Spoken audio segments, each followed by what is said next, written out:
Just want to give you some information. Thank you. And I'd say people are concerned right now. People in my district did not send me to the Capitol to dismantle the state government. And people are looking for a balanced approach. They understand that government has a purpose. It's a very limited purpose, but they want it to be effective and they want it to be well run. Democratic Visions is produced by volunteers for DFL Senate District 42. State Representative Maria Ruud is a three-term legislator who makes things happen over in St. Paul because she finds common ground. The nonpartisan small business caucus is just one example of her leadership. Maria, welcome to the program. Thank you. It's good to be here.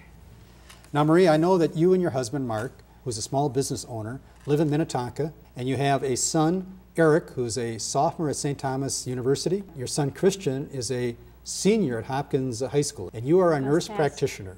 That is right, yes. Maria is seeking the support of voters in House District 42A, South Minnetonka, and North Eden Prairie for the fourth time. She wins elections because she has a keen ear, responds warmly and appropriately to her constituents, and is a tough fighter who, with all of that, is a very fine person. What are people telling you? I'd say people are concerned right now. There's a lot of uncertainty out there. Economic stress? Economic stress. People find themselves in situations they never thought they would find themselves in. Their hours were cut. They perhaps have lost their health insurance. I'm hearing a lot about health care. Are people looking for the state or local government or their church or someone to give them a hand? I think they're looking for a new direction. People are looking forward to new leadership in the state. People don't expect government to be all to everyone, but they want effective government. And when they do want government, they want it to be operating well and they want it to be efficient.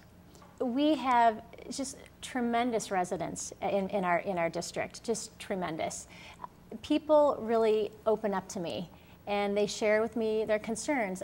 I would say I'm not hearing anger, just really genuine concern for themselves individually, for themselves, their family, and for us as a state. But I'm really optimistic. I grew up in Minnesota. My family settled here. Bloomington. Bloomington, that's right. My grandparents came here from Croatia. They came from extreme poverty. In my father's family, he and two brothers, three of the 5 boys in his family went on to become dentists. And that just is in our DNA as a state. It's in our DNA for us to want to do better and for us to want to do better for the next generation. Now, you received an award for from the Minnesota chapter of the American Society of Cancer. Tell us about that. I was very honored to receive that. The American Cancer Society does a lot of good work, and it was in recognition of some legislation that was passed. What we know about screening for colon cancer is if you catch it early, if you have the colonoscopy, you can actually remove polyps that would grow into cancer.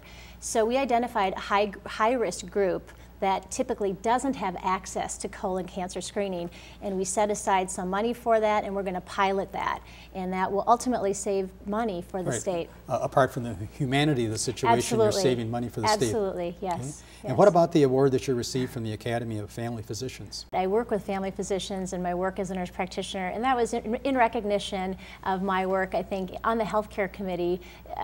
And what we do in the healthcare committee to try to make sure that people have access to health care, and it's comprehensive health care. Now, I could go on, but there's another one that caught my eye and had to do with a leadership award. What was that involved? That had to do with some work that I did on the energy bill a couple of years ago that had to do with the renewable energy standards. The piece of the part of that legislation that I carried had to do with the global warming. It was the Global Warming Mitigation Act, and it set goals for the state to drive down our carbon emissions. And why that was important and why I was really honored to carry that and really thrilled that it passed was my first year as a legislator, we could not even get a hearing on the renewable energy standard bill.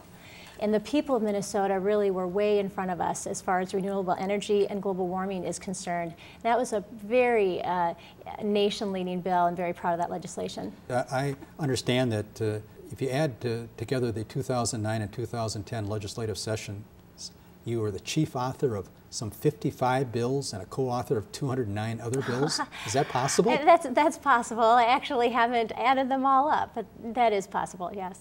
You know, I am busy, and when you have a piece of legislation, particularly a big piece of legislation, for example, the global warming piece of the energy bill, takes a lot of time, a lot of energy, a lot of coalition building to try to make sure that you can pass it and ultimately get it signed. Tell us a bit more about the Bipartisan Small Business Caucus. You co-founded that, right? I did. Well, what was the genesis of that? You know, the genesis of that was, it grew from the conversations that I was having at the door with constituents, and actually also the phone calls that I was having from constituents who themselves were small business owners. Historically, I think people who wanted to start a small business were afraid to leave their place of employment because they didn't want to leave behind their health benefits. And that's not good for the economy. If somebody wants to be an entrepreneur, that is something we want them to do. Now with the downturn in the economy, what we're finding is people are unemployed. Out of necessity, people are starting their small businesses. We felt that they really needed to have their voices heard and that we could do a better job for them at the Capitol. Really? It was a strongly bipartisan group. We ultimately did bring forward some pieces of legislation that were signed into law by the governor. Anything come to mind in that regard? Probably the angel investment tax credit.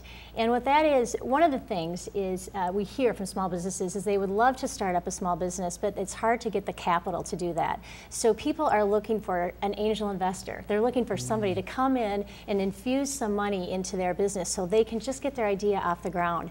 And this will provide a tax credit for people who are willing to do that, provided they conform to, you know, the guidelines that we put in place. What's going to take place over in St. Paul next legislative session? The biggest challenge is going to be our deficit. And we continue to struggle because of the economy as a whole. Do you think that the people in your House district would be inclined to a slash and burn attack on government? No, I don't think so. You know, the people in my district did not send me to the Capitol to dismantle the state government. The issues that I'm concerned about is the environment. Are you doing it? People are looking for a balanced approach. They understand that government has a purpose. It's a very limited purpose, but they want it to be effective and they want it to be well run. You know, very prolific author of bills. What's on the agenda for your constituents and for the state? When we're looking at health care, clearly what we're doing isn't working, and we are continually looking for ways to drive down health care costs and continue to provide high quality care.